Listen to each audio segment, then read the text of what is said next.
Hi,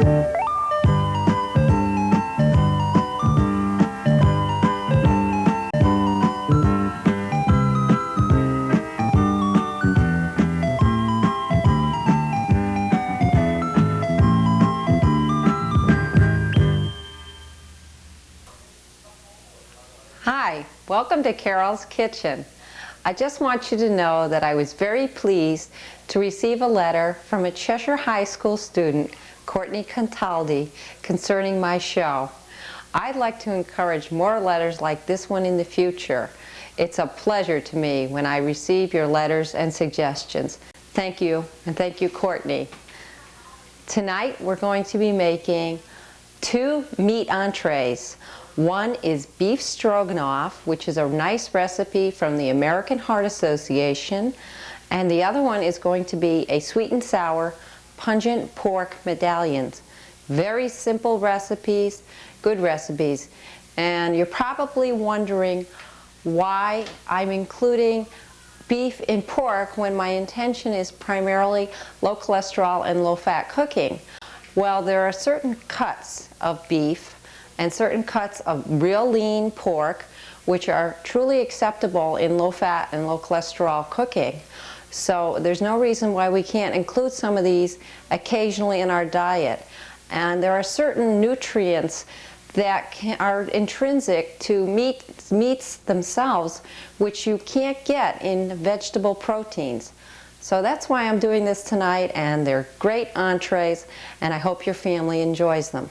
Let's start now with the beef stroganoff recipe, a nice recipe from the American Heart Association. Okay.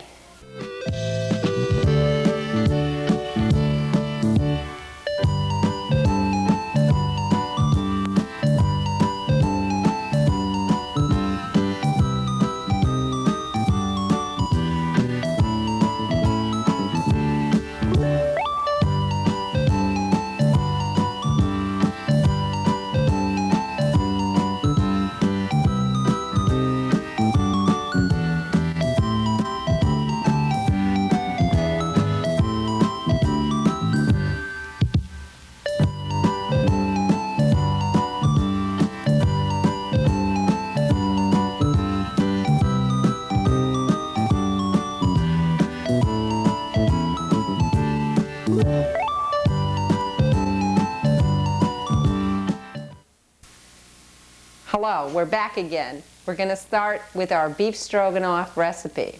The first thing we want to do is we want to saute the mushrooms and the onions. So I have a half a pound of mushrooms, all washed and nicely sliced, and 1 large onion. We're going to saute these first in some olive oil, and then after we do that, we're going to remove them. We're going to brown the meat up, which is boneless top round, which I've cut into nice thin strips. And then after that, we'll put it all together with some other ingredients and build up a sauce. And it takes less than 20 minutes to put this whole thing together. It's really nice. Okay. So again, what we want to start out with is some nice olive oil. Because olive oil imparts a really nice flavor to foods, and it's a good kind of oil to use. So we want to use about 2 to 3 tablespoons, which isn't that much when you realize it's for the entire meal. So we'll add that, and I've preheated the pan. That's about 3 tablespoons right there. Now, you want to bring the heat up a little bit, just kind of swirl the oil around. And you want the oil to get a little bit warm before you start sauteing. So we'll start and we'll add our onions. And they're starting to take off, I can hear it. Okay. And now I'm using fresh mushrooms. You can use canned, but actually the recipe tastes much better with fresh mushrooms. And we want to use fresh vegetables. Okay. Now we're going to saute the mushrooms and the onions together till the mushrooms and the onions start to shrink a little bit and the onions lose their glossiness. And that will take only 2 to 3 minutes. You don't want to overcook this. And we'll saute this. And then we'll come back, remove it, and then we'll brown up our beef. All right. There we go. Just mix it nicely. And actually, I should have another spoon so that I can just mix it real well, like so.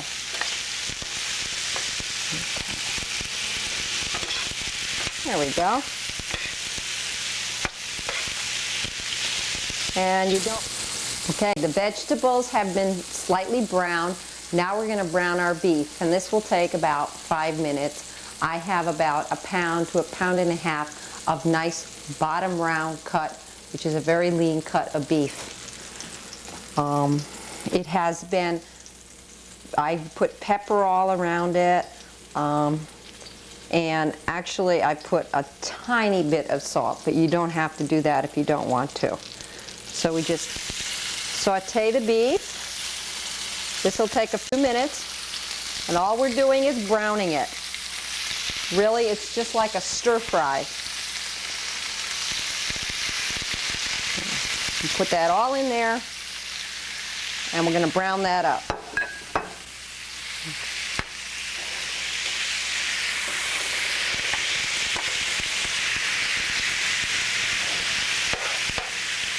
If you want, you can add a little bit more olive oil to the pan because the mushrooms and the onions have absorbed most of the olive oil from the first browning session. You don't want it to stick.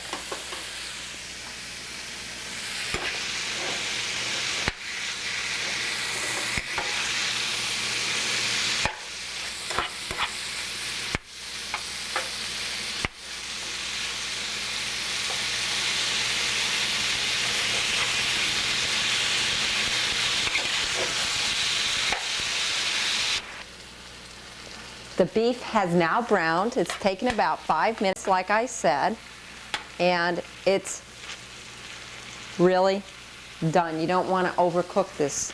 So let's remove this, and we're going to make up our sauce.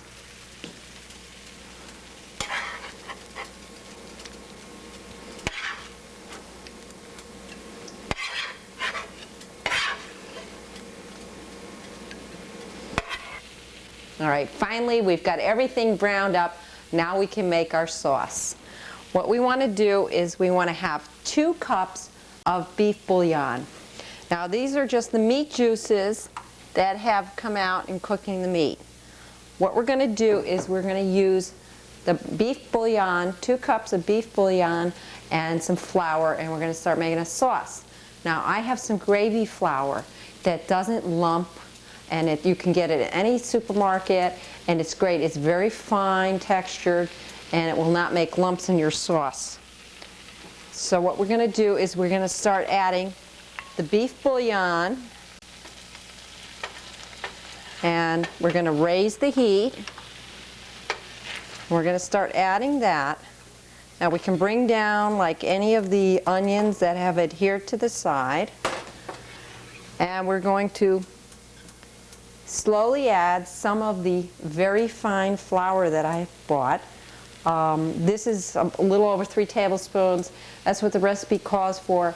We're going to take it real slow. We'll see how much we really need because you don't want it to be too thick. So you start adding, sprinkle the flour around, and you can see how fine this flour is.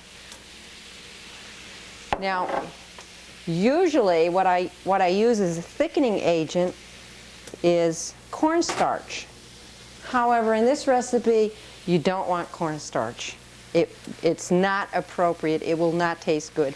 You really want to use flour. Okay, we'll add a little more beef bouillon and just keep bringing it up. Now, as we thin it, we just want to kind of sprinkle some more of this very light flour and stir. Now, if the color becomes too light, you can really use a little gravy master, but I don't think we need that tonight. This sauce is coming up nice and brown. Okay. There we go. I'm going to keep adding the bouillon. Now the next thing, we're going to continue adding bouillon. What we're going to do is we're going to start adding some of our spices and some of the other flavors that we want. We're going to lower the heat. This is tomato paste, and we're going to add 2 to 3 tablespoons of tomato paste. And this will give it just a nice little tart, plus it adds to the color. We've added the tomato paste. Want to swirl that. That will dissipate, and it helps to make a nice rich gravy. As you can see, it's taking on a nice color. Okay, and we'll continue to add the beef bouillon, and I think we can just about add it all at this point. Now we're going to continue to cook this, lower the heat a little bit. Now what I want to add next, so I know you're saying, I can see the tomato paste is lumped. You continue to break it up and swirl it around, and it will melt in.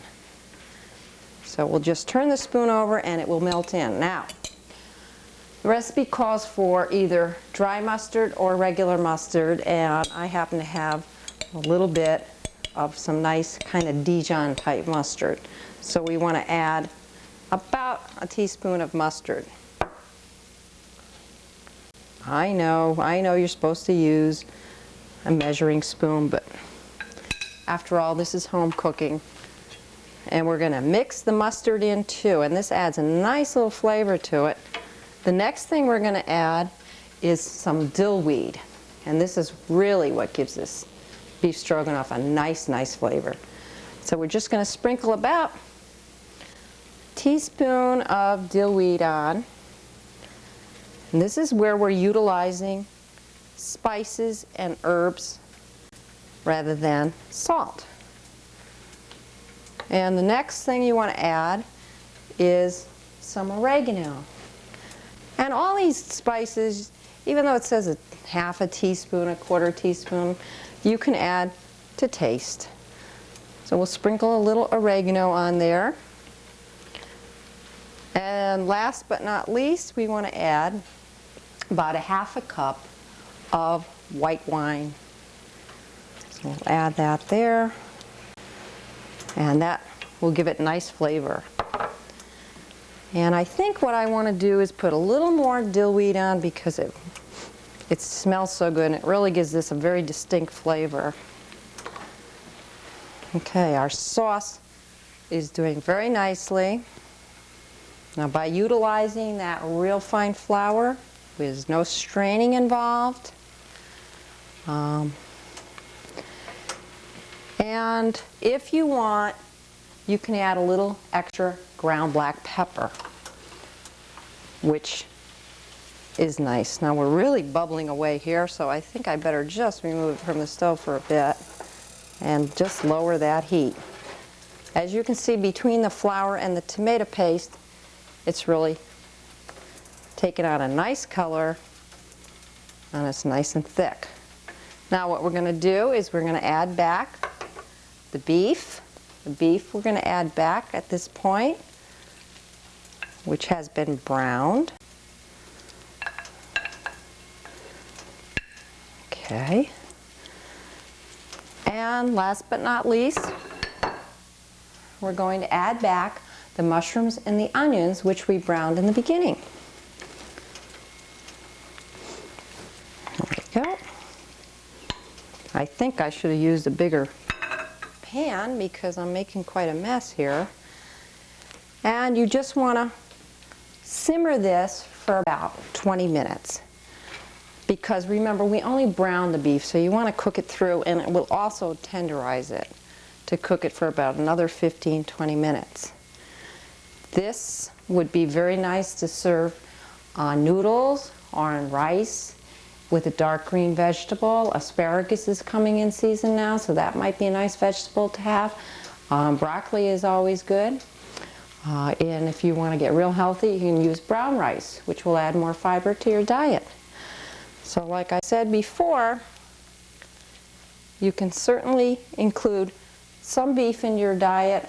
This top round cut contains less than, it's under 200, it's about 200 calories, and it's well under 60 milligrams of cholesterol. So it's certainly all right to go ahead and have this on occasion for any kind of a fat-restricted diet, as long as you get the right cuts, which are top round, bottom round, filet. A filet mignon is a tender cut of meat, and also a very lean cut of meat, and a well-trimmed sirloin is also acceptable. The next thing we're going to make is the pork medallions in a nice apricot sauce. So let's start off on those as well. Okay, after 20 minutes, after it's all simmered and cooked, the last thing you want to add to make it a stroganoff is, normally you would add sour cream. But what we're doing to keep this recipe low fat is we're adding 1/3 cup of non-fat plain yogurt. And believe me, no one will ever know the difference. It does the same thing, it creates the same effect, and without the fat. So we swirl that around. If you want to add a little bit more than 1/3 cup of yogurt, go for it, because it's very low in calories and it adds to the creaminess. So that's it. That's the final thing that we added, was a little bit of plain, non-fat yogurt. Simple. Let's go on to our pork recipe now.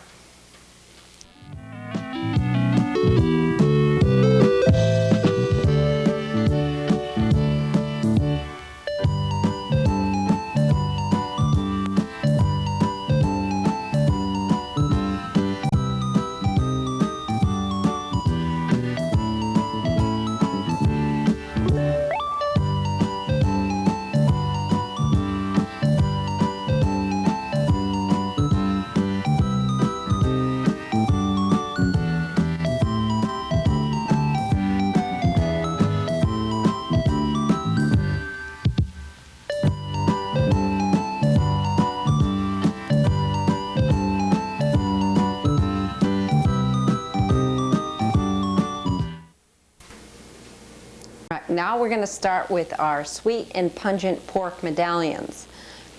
Essentially what this is roast loin of pork, or boneless pork chops you can use as well, well trimmed.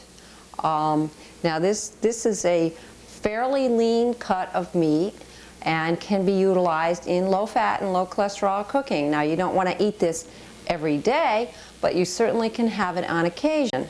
And I have the stats here that say that 3 ounces of lean loin of pork contain 198 calories, and the cholesterol is only 79 milligrams.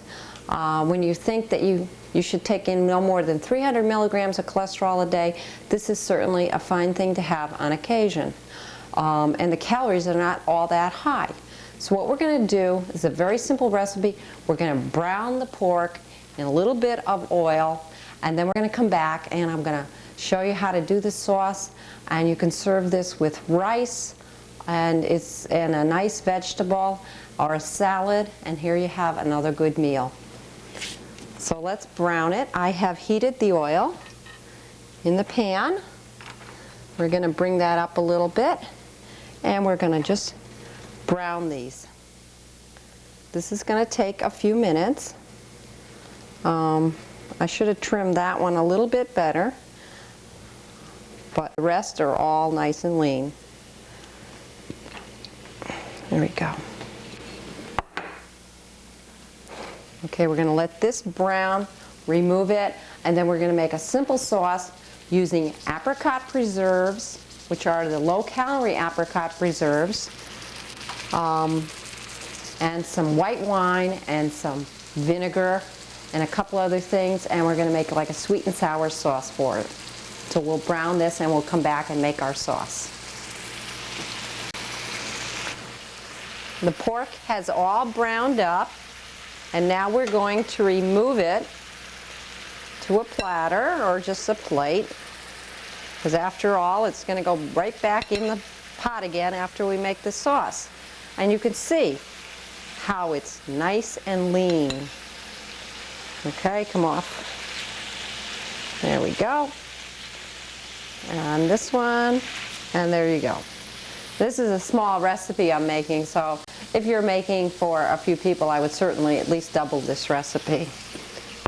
Now, what's in the sauce? I have to lower this first. The sauce is made out of apricot preserves, which are the low-calorie ones, about 16 calories a teaspoon. And I have utilized 1/4 cup of apricot preserves. Also, I have put in here 1/2 cup of water, 1/3 cup of white wine vinegar. I have put in a tablespoon of cornstarch, which will be our thickener, a tablespoon of sugar, a tablespoon of soy sauce, and you can use light soy sauce if you want to cut down on the sodium, and a little bit of white wine and 1 clove of garlic, which is what you see floating on the top. So you mix the sauce all together, and then we're just going to add that to our pan, and we're going to cook it up for about 3 minutes till it thickens. We're going to return the pork back to the sauce, and there we have our sweet and sour pork. So we'll add that right now. Now, don't get scared. This is just apricot preserves in here. We have to raise the heat now, and we're going to swirl that around and just smush down, basically, and let this cook up for about 3 minutes, and it will thicken a bit. And then we'll add the pork and cook it through for about another 3 to 5 minutes, and we're done. And actually, this would be wonderful served with rice, because it's more like an at-home type of Chinese type recipe. And here, the thing with this is we know what's in the sauce. When you're eating Chinese food, sweet and sour pork, not only you don't know what's in the sauce, usually the pork has been deep fat fried. So here we've just sort of braised it.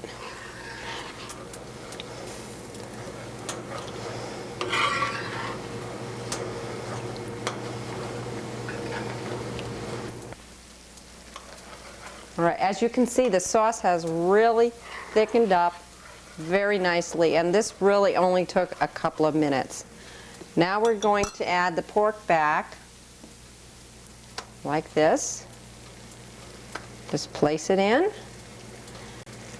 and we're going to have a nice, if I can get it off, a nice sweet and sour pork recipe.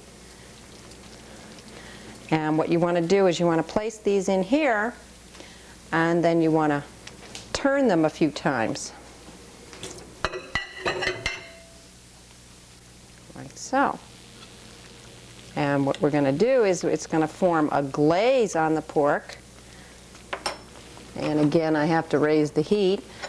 It's going to glaze it, and the flavors will permeate. That's apricot on there. Don't get nervous. Okay. So turn it a few times and cook it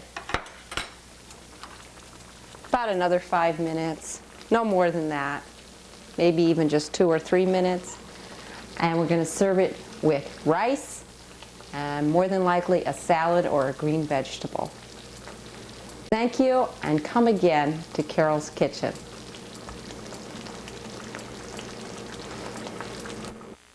If you would like a copy of any of the recipes seen on tonight's Carol's Kitchen, such as recipe number 0009, beef stroganoff, or recipe number 0010, pork medallions, please write to Carol's Kitchen, care of Carol Skoronsky, 35 Sorghum Mill Drive, Chester, Connecticut, 06410. And please remember to include a self-addressed stamped envelope. We always look forward to hearing from you. Thank you. Good night.